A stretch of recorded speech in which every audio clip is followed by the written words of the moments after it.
We got the NBA Finals coming up. And this is going to be the insufferable battle of who's got the bigger chip on their shoulder. Boston or Dallas? Boston has got the can they finally get over the hump? Can Jason Tatum finally climb the mountain? With the additions of Drew Holiday and Kristaps Porzingis. Kristaps back on the floor today. Huh? How about that? But then you have Dallas, which they put it all together, looking for the second championship. And the Dallas Mavericks with Luka Doncic and Kyrie Irving. And Kyrie, can he do it without LeBron? Can Luka move on from hookah to finally climb the top of the mountain in honor of the great Bill Walton and throw it down, big man? I've got a question as we kind of parse through all of this, though. If you were to start a franchise, right? Go through and with the players on both these rosters, give me the guys, like, kind of rank them on who you would start your franchise with. I mean, obviously, I think we all start with number one being Luka. Yes. Where do you We're go not from in here? Boston, so yes, we have sense. In what? We're not in Boston, so we have sense here. I think even the people in Boston might be Luka is better than Jason. I don't, I've already seen like the. Oh. Well, let's take a look at see. Where you do the whole like which players are best. Yeah. And you're like, well, Tatum, just barely edges out Doncic, and then clearly Jalen is way better than Kyrie, and then probably Kristaps.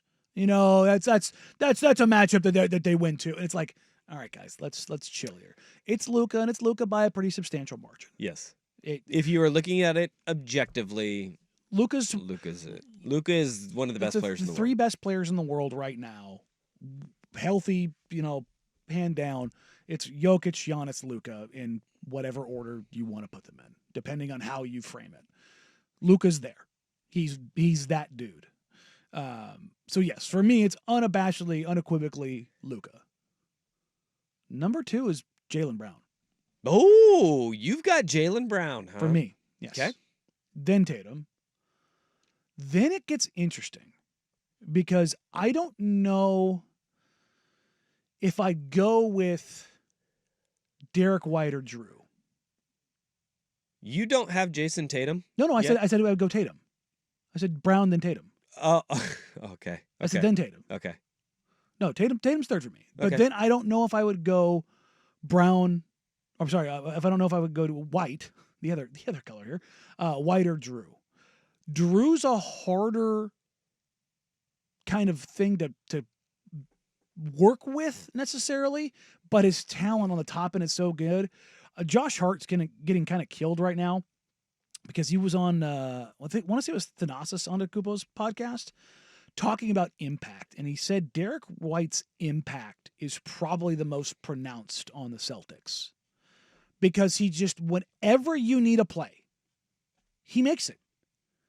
The right pass, the right read, the shot. I mean, he has had multiple game winners, like, game-stealing steals, deflections. His game has elevated since he shaved his head. It has.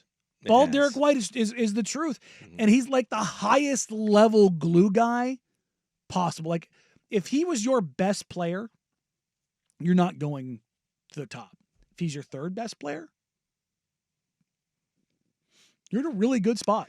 So, are you going with Derek White or are you going with Drew? I'm going to go Derek White. At number 4. Mm-hmm. Derek White. And then Drew. Yeah. And we still have not heard Kyrie Irving or Kristaps Porzingis yet. No, I'd go Kyrie and then Kristaps. Kyrie, then Kristaps. Mm-hmm. Okay. And if they're opposite ends of the spectrum for a very specific reason. Okay. It's Kyrie's size is the impact against him, and Kristaps's size and how you fit him in is the impact thing for me. So of your top 7 players in this series, okay, 5 of them are Boston Celtics. Yep. 4 of them are 2 through 5. Right? But the gap between 1 and 2 is a lot bigger than people are willing to give it. And I think this is where we have that conversation. Oh, Ducks just hit a home run. Yes, they did. They have a 1-0 lead over San Diego. When you look at this, you go Luka 1, Tatum, Kyrie, Brown 2, 3, 4. No, excuse me. Brown, Tatum, White, Drew. 2, 3, 4, 5. Kyrie 6, Kristaps 7. I could see an argument for putting Kyrie above Derek White, and I think I just value White, not necessarily with the Celtics. Yeah. But I guess we're talking about if we're starting a franchise. So I would put Kyrie above Derek White. Is the sum of all of the parts with the Boston Celtics good enough to beat the Dallas Mavericks? Absolutely. That then becomes the question. And right now, I will make my pick. I am taking the Mavericks because so often in the finals, who has the best player? The best team doesn't always win. Who has the best player? Go back in the history of the NBA Finals. Who's the best player?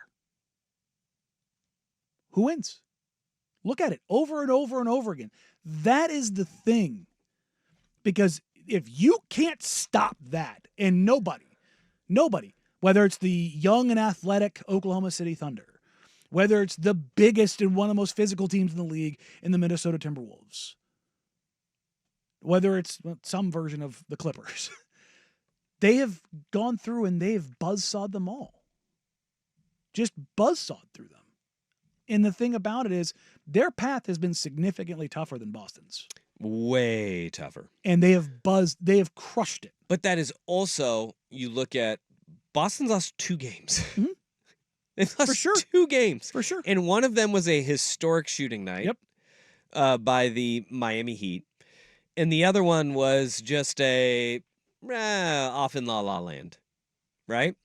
So I look at that and I go, well, Boston has just 64 wins in the regular season, 2 losses through 3 rounds of the playoffs. Like, they have just been a team on a mission. And you have, like, we sit there and we look at this and we do this exercise where you go, all right, who are the best players in the series?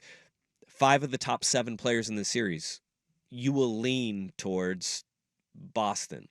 I look at it and I go, the matchup of you have Drew Holiday on Kyrie Irving. Mm-hmm. You're probably going to get Jaylen Brown on Luka. They're going to swap. They're going to take time. It's going to be White at times. It'll be Horford at times. It'll be Porzingis at times. It'll be Tatum at times. That's the thing about Luka is you can't give him the same look, because if you give him the same look, he's going to torture you. And then the idea of depth in this, I think the front court of Boston is a question. Yep. And that's the thing is, can Porzingis stay on the floor? Because what we saw from the Boston Celtics against Indiana was that middle of the paint with Al Horford on the floor was a bloodbath. You can't play Luke Cornett in the NBA Finals. No. I mean, and you can't. I don't think Sam Hauser is the only guy on their bench that I think you can play, like legitimately real minutes. I think Pritchard's going to get murdered. Well, yeah, because he has to guard Kyrie Irving. And that's the thing is like now you can put him in maybe in bench minutes when they go to Exum or. The thing about that is Exum's so big and so strong. Now you have to worry about Pritchard if they rotate, if they get put in, if the Celtics go to their zone and he gets put down there as the low man, then they're in trouble. And that's what when we had Kirk Henderson on, he was talking about Jason Kidd being a great 16-game coach. You saw, as weird as this is to say, you saw Jason Kidd out-coach every coach. Yes. This is what I've been saying throughout the entire playoffs. Why aren't we giving Kidd any credit? And it's like, well, because it's Jason Kidd. It's like, about the 3 he's coaches done a really damn good job. Dusty, think about the 3 coaches you went up against. Coach of the year, Mark Dagnall. Yep. The runner-up, Chris Finch. Previous coach of the year, Ty Lue. He's done a hell of a job. He's out-schemed all of them. Yeah, and look. That's been an impressive. And look, and he doesn't get credit because everybody's like, well, you got Luka and Kyrie. Well, yes, but you've done a phenomenal job. A lot of teams, look at the Clippers. The Clippers have 2 stars. But yes, you saw the wrinkle that the Mavs put in was putting in the strong side another 3-point shooter. So, and then running Lively and Gafford on the same strong side so that you couldn't sink down, because if you sank down, guess what? If you sank down to take away that lob and you really wanted to take that lob away, PJ Washington's sitting in the corner. Yeah. And I think one thing that Kidd needs a little bit more credit for, stylistically, all 3 teams different too. Mm-hmm. I mean, the Clippers, Thunder, Very, and very, T-Wolves. very different in how they attack. And One still wants out to coaching. one wants to run with you. The other one wants to try to beat you to death physically. The other one's trying to outskill you and spread you out. Like, and each and every time, it's been really impressive. All right. Well, this is gonna be a fun one. I like this little exercise here. You've got 5 of the top 7 being Boston Celtics, but you're picking the Mavs, Mhm. and right now plus 175 money. Yeah. On the If Mavs. you don't think that I got it snatch that, I got it at plus 185 last night. yeah. Just because, I mean, it's worth the juice. It's the Yeah. NBA Finals. Take the dog. Let's 100%. go. I mean, it's not going to be a slam dunk lopsided victory for the Boston Celtics, but I don't think it's gonna be lopsided for I- anybody. I think it's gonna go 7. I think it's going to be a hell of a series. I Mhm. think it's going to be a fight, clash of the Titans. I'm excited for it. I think you're gonna And have a couple I'm not blowout right. games. I'm not writing off the Boston Celtics No. by any stretch of I'm not imagination. either. I actually, I feel like the Boston Celtics are going to win the NBA Finals because of the defensive matchups that they can have You picking them? with their top 5. Well, I mean, I bet on the Mavericks, but that's the financial gain There that you you go. can have off that, a plus 185. I'll take the plus money, but I'll pick the Boston Celtics right Okay. now. I do want to see over the next 6 days, because we have 6 days until the NBA Finals start, Oof. how healthy Kristaps Porzingis is and how they feel about that.